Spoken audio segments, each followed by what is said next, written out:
Halo,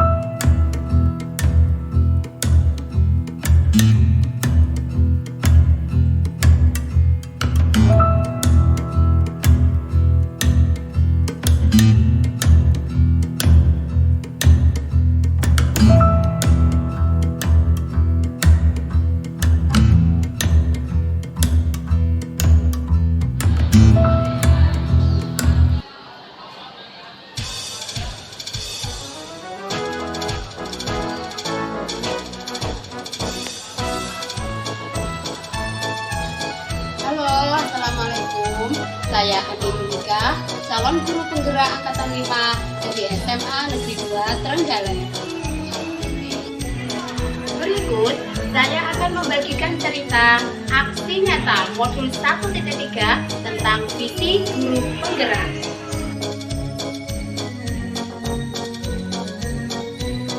Bapak, Ibu guru hebat dimanapun berada, guru, murid, masyarakat, dan juga sarana prasarana sekolah adalah beberapa elemen penting demi terwujudnya tujuan dan cita-cita pendidikan nasional, yang diantaranya adalah mewujudkan generasi yang beriman, berilmu, dan juga berkarakter sesuai dengan profil pelajar Pancasila.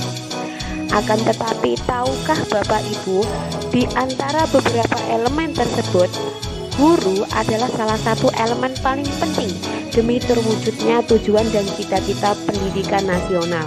Karena gedung yang kokoh, peralatan yang canggih dan modern, masyarakat yang mendukung, dan murid-murid yang unggul tidak akan berarti apa-apa tanpa adanya guru yang bisa memanfaatkan segala potensi dan fasilitas tersebut untuk pembelajaran yang berpihak pada murid, pembelajaran yang bahagia, dan pembelajaran yang merdeka.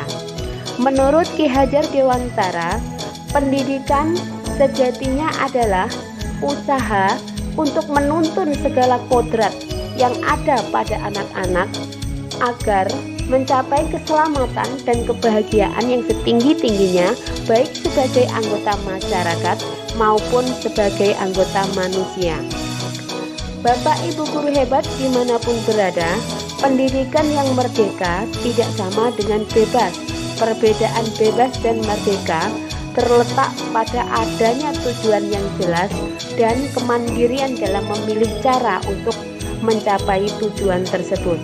Menurut Ki Hajar Dewantara, pendidikan yang merdeka adalah ketika siswa tidak merasa terperintah dan siswa memiliki kekuatan dan kecakapan untuk memerintah dirinya sendiri. Berdasarkan beberapa konsep Ki Hajar Dewantara, bisa disimpulkan karakteristik merdeka belajar ada 3 hal. Yang pertama, komitmen pada tujuan, mandiri terhadap cara, dan reflektif. Di sini, guru bertindak sebagai fasilitator yang membimbing siswa agar komitmen dalam mencapai tujuan yang telah ditetapkan bersama. Selanjutnya, guru juga membimbing siswa agar siswa bisa mandiri dalam memilih cara untuk mencapai tujuan tersebut sesuai kemampuan dan sesuai pemahaman mereka. Selanjutnya, guru juga membimbing siswa untuk reflektif, mengambil pelajaran dari apa yang telah dipelajari untuk terus maju mencapai tujuan yang telah ditetapkan. Sebagai guru penggerak yang bergerak, tergerak, dan menggerakkan, saya harus menjadi salah satu prakarsa perubahan yang dimulai dari pembelajaran di kelas. Oleh karena itu, saya membangun visi pembelajaran di kelas untuk mewujudkan siswa yang cerdas, berprestasi sesuai potensi, berkarakter, sehat, dan bahagia melalui pembelajaran bermakna. Visi dan prakarsa perubahan tersebut merupakan wujud dari pembelajaran yang berpihak pada murid dan pembelajaran yang sesuai dengan kebutuhan murid. Oleh karena itu, siswa bisa berprestasi sesuai dengan potensinya masing-masing melalui pembelajaran bermakna. Mewujudkan tujuan dan visi pembelajaran tersebut bukan perkara yang mudah, akan tetapi diperlukan usaha yang kuat dan kolaborasi dari banyak pihak. Di sini saya memberikan rancangan aksi nyata dalam mewujudkan visi pembelajaran tersebut melalui pendekatan inquiry apresiatif model Bagja. Bagja adalah kepanjangan dari buat pertanyaan, ambil pelajaran, gali mimpi, jabarkan rencana, dan atur eksekusi. Sedangkan inquiry apresiatif atau IA adalah salah satu teori perubahan dengan mengidentifikasi hal-hal baik yang telah lebih dahulu ada di sekolah, mencari cara untuk mempertahankan dan meningkatkannya. Prakarsa perubahan yang saya ambil dalam aksi nyata saya adalah mengembangkan suasana pembelajaran yang bermakna, pembelajaran yang menyenangkan, bahagia, dan merdeka untuk mencapai visi dan tujuan pendidikan, mewujudkan generasi yang cerdas, berprestasi sesuai potensi, berkarakter, sehat, dan bahagia melalui pembelajaran bermakna. B yang pertama adalah buat pertanyaan. Apa yang harus dilakukan untuk membuat suasana pembelajaran yang bermakna, pembelajaran yang menyenangkan, bahagia, dan merdeka sebagai wujud pembelajaran yang berpihak pada murid, kreatif, mandiri, kolaboratif, dan reflektif?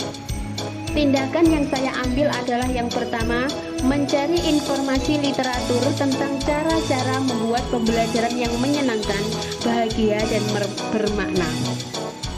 Tindakan yang kedua adalah bermusyawarah dengan kepala sekolah, wakil kepala sekolah, dan guru lain untuk menggali berbagai inisiatif dalam mewujudkan pembelajaran yang bermakna. Yang berikutnya adalah ambil pelajaran.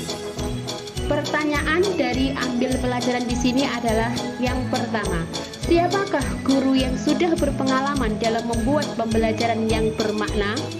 Yang kedua, aktivitas pembelajaran yang bagaimanakah yang menurut siswa menjadi pembelajaran yang bermakna? Yang ketiga, suasana yang bagaimanakah yang membuat siswa bahagia dan menyenangkan mengikuti pembelajaran bermakna?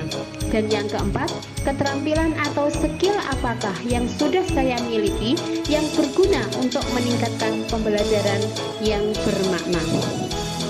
Daftar penyelidikan yang saya buat adalah yang pertama, melakukan observasi, wawancara, dan penyelidikan dari berbagai situasi dan juga literatur secara mendalam, baik mandiri maupun kolaborasi, tentang bagaimana pembelajaran yang memiliki kategori menyenangkan, bahagia, dan merdeka. Yang kedua adalah wawancara dan survei pendapat dari siswa, wali murid, kepala sekolah, dan guru tentang pembelajaran yang bermakna. Bagja yang berikutnya adalah G, gali mimpi. Pertanyaan, apakah kebiasaan-kebiasaan baru yang saya bayangkan terjadi ketika pembelajaran telah menjadi pembelajaran yang bermakna? Daftar tindakan yang saya lakukan adalah deskripsi saya dalam membangkitkan dan memotivasi belajar siswa dari awal hingga akhir pembelajaran. Contohnya adalah dengan ice breaking, dengan yel-yel motivasi, dan cerita-cerita singkat. Selanjutnya adalah membuat daftar keterampilan baru yang saya peroleh melalui berbagai literatur tentang cara pembelajaran yang menyenangkan, seperti dengan membuat media pembelajaran yang menarik, metode merdeka bermain, dan memperbanyak pembelajaran proyek yang melibatkan kreativitas semua anak. Tindakan yang ketiga dalam gali mimpi ini adalah gambaran respon anak terhadap pembelajaran, yaitu siswa selalu merindukan sekolah dan akan merasa sayang untuk melewatkan pembelajaran. Bagja Bagja berikutnya adalah J. Jabarkan rencana. Pertanyaan yang saya buat adalah, apa langkah sederhana yang bisa dilakukan dalam merancang pembelajaran yang menyenangkan, bahagia, dan merdeka? Pertanyaan kedua, apa terobosan jitu yang bisa dilakukan untuk membuat pembelajaran yang bermakna bersama-sama dengan ekosistem sekolah? Penyelidikan yang saya buat adalah membuat daftar pernyataan siswa dari hasil wawancara dan observasi tentang suasana pembelajaran yang menurut siswa bermakna. Selain itu juga jajak pendapat dengan murid, juga dialog dan musyawarah dengan guru lain, kepala sekolah, wakil kepala sekolah, dan seluruh stakeholder sekolah tentang bagaimana mewujudkan pembelajaran yang bermakna. Bagja yang terakhir adalah A. Atur eksekusi. Pertanyaan yang saya buat adalah, siapa yang bisa mengatur, mengarahkan, dan membimbing saya dan teman guru agar bisa mewujudkan pembelajaran yang menyenangkan, bahagia, dan merdeka atau pembelajaran yang bermakna? Pertanyaan kedua, apa saja kebijakan maupun SOP yang bisa diterapkan dalam mewujudkan pembelajaran yang bermakna? Tindakan atau penyelidikan yang saya lakukan adalah yang pertama, membuat jadwal monitoring dan evaluasi di kelas saya secara berkala setiap bulan, baik oleh kepala sekolah, pengawas sekolah, maupun guru senior. Demikianlah prakarsa perubahan sebagai guru penggerak dengan pendekatan inquiry apresiasi model Bagja yang dimulai dengan membuat visi dan tujuan pembelajaran dari kelas. Demikian, salam guru penggerak, salam merdeka belajar, dan wassalamualaikum warahmatullahi wabarakatuh.